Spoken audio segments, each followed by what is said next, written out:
Olá pessoal, bom dia, eu sou a Ellen, estudante de Psicologia.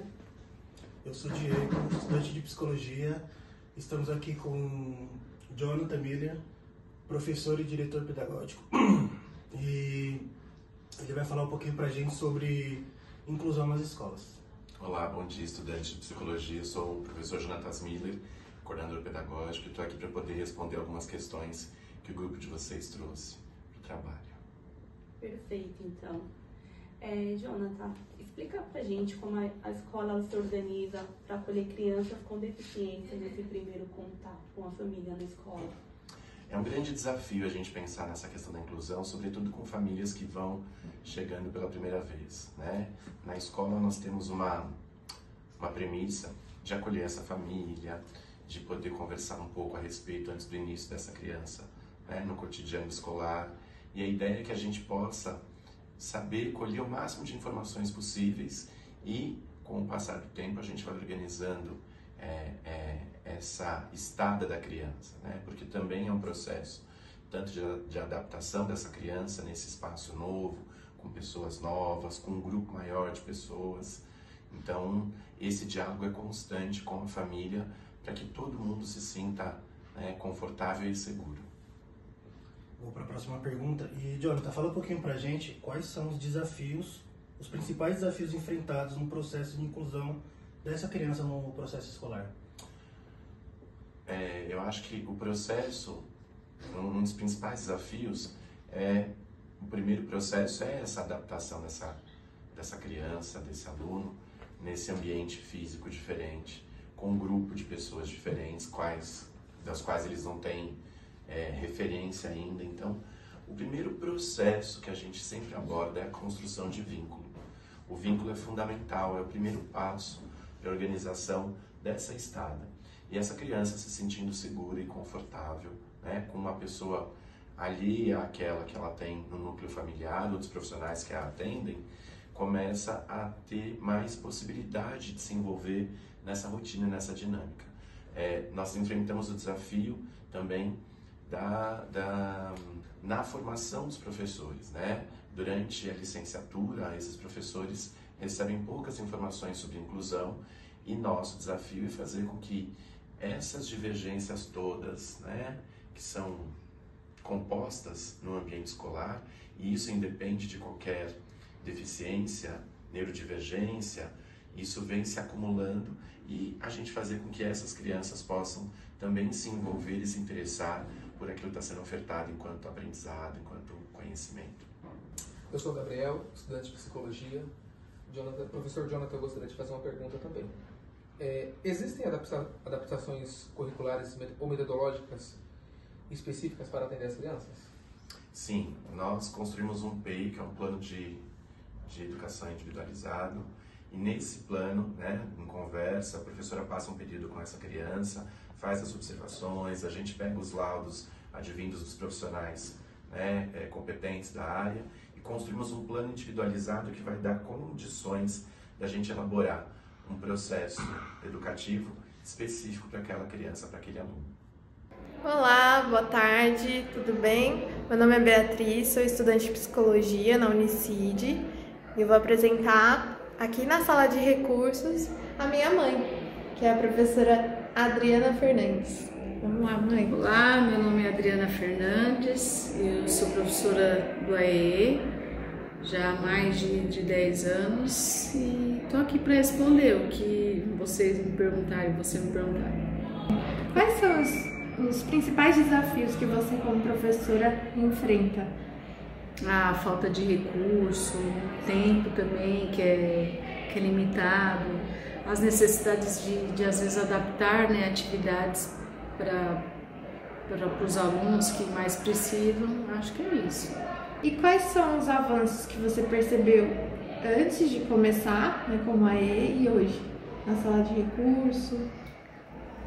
Igual aqui esse ano nessa escola é o primeiro ano que existe a sala de recurso. Então eu achei que antes, como não tinha, então a gente não pode nem falar, mas hoje eles estão aceitando, o barulho diminuiu. Logo no início, quando a gente iniciou aqui, aquela gritaria, aquela correria, mas eles estão entendendo que há necessidade em determinado tempo de fazer silêncio, de respeitar quem está aqui, quem mais precisa.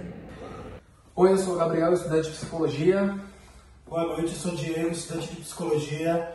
A gente está aqui com o Gabriel, pai do Miguel, deficiente auditivo. Ele vai falar um pouquinho para a gente sobre inclusão na escola de crianças com deficiência. Gabriel, primeiramente, obrigado pela oportunidade.